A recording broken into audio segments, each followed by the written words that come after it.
Hi guys, I'm just out getting some morning steps, so I thought I'd talk to you today just briefly about something which seems to be increasingly popular in kind of grappling circles and fitness, or you basically have like an ice bath or something similar. Then it can essentially improve your recovery, and it's a good thing to do to make sure that you're back on the mats training hard or getting back in the gym and training hard. And is this true or not? Well, first of all, basically we have to look at what ice baths and what cryotherapy and stuff actually does. So one of the things that it's supposed to do is to help the muscles recover basically, and improve the feeling of DOMS or muscle soreness. So essentially DOMS is delayed onset muscle soreness. It means the feeling of like ache and pain in your muscles the day following or days following your bouts of exercise. Ice baths anecdotally have been shown to improve that feeling, although the issue is that a lot of the time it's quite subjective and it can be down to the placebo effect. So it's quite widely held belief that cold therapy and ice is actually kind of beneficial. So the problem is that when we take a control group and put them into an ice bath, they're sort of already expecting that it's going to start to help them recover. The other thing that it's supposed to do, or that you hear a lot, is the idea that it helps inflammation. And inflammation has kind of got a bit of a bad rep at the moment. I kind of blame Joe Rogan or people kind of in those circles that seems to kind of demonize inflammation. It's always like sugar's bad for inflammation in the body is bad.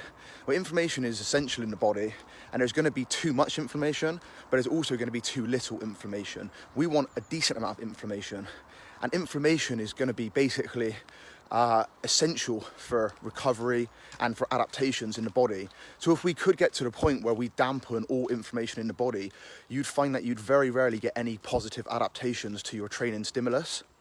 So if we take that, if we manage to have a bout of training, let's say we lift some weights, we train hard, and then we do manage to have an ice bath or something along those lines which manage to dampen our inflammation, we potentially write off the benefits of that training session.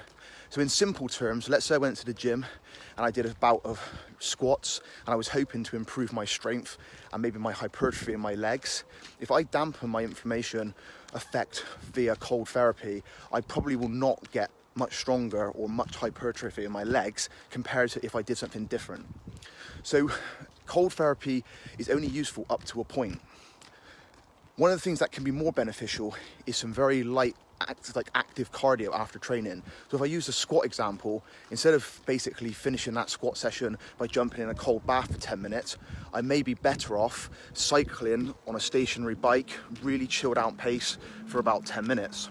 There's been several studies that have basically compared those two things, and what it unequivocally shows is that the groups that get into the ice bath compared to the groups that are on the bike group have much stronger adaptations in terms of their strength and hypertrophy over a period of time than those that are in an ice bath. So realistically, should you take an ice bath, if we're going to answer that question? My honest opinion is that there's definitely better things you could do in terms of your recovery. So if I had to say yes or no definitively, I would say no. I wouldn't follow through with like basically cold therapy as an amazing type of therapy for recovering from your training. I think some type of low intensity cardio or active recovery will probably be more beneficial to overall give you better gains. The only caveat to this is, from the point of view of the individual, if you feel very relaxed and you feel kind of recovered after an ice bath or something similar like cryotherapy, and that helps you to train the next day, then whether it's placebo effect or not, then that could be useful to the individual. If you wanted a harder and a kind of fast rule about it, what I would say is, if you've done any additional strength and conditioning training, so things like strength work in the gym, etc., I would avoid having an ice bath after those sessions to recover. If you were grappling and you were having a really, really hard sparring session and you needed to be sparring again, say the following morning, then that may be a good time to have an ice bath, because or a cold bath generally. And the reason for that is, even if scientifically it may not be the best thing to do, it could potentially dampen the feeling of DOMS slightly. And if that allows you to get back out and train again the next day, then that might be more important at that particular time. So that's a crash course, guys, on whether you should be taking ice baths, cold therapy, etc. Something else that might be interesting to you to add is that most studies have shown that cold water submersion is actually superior to cryotherapy, cryo chambers. So cryo chambers have become really, really popular in the US. And again, like various podcasts and stuff plug them really, really heavily. So they've become quite popular in the UK as well now. But a lot of studies show that actually just being submerged in cold water to be more effective at dampening kind of inflammation in the body. Anyway, guys, that's a little bit of a knowledge bomb on a Sunday morning. In the links to this video, you're going to see a free 14-day challenge. On the 14-day challenge, I'm going to be covering absolutely everything in terms of optimizing your body for grappling. Strength training, cardio, flexibility, mobility, nutrition, scheduling, and everything in between. I'll also be hosting plenty of Q&As and extra content, guys.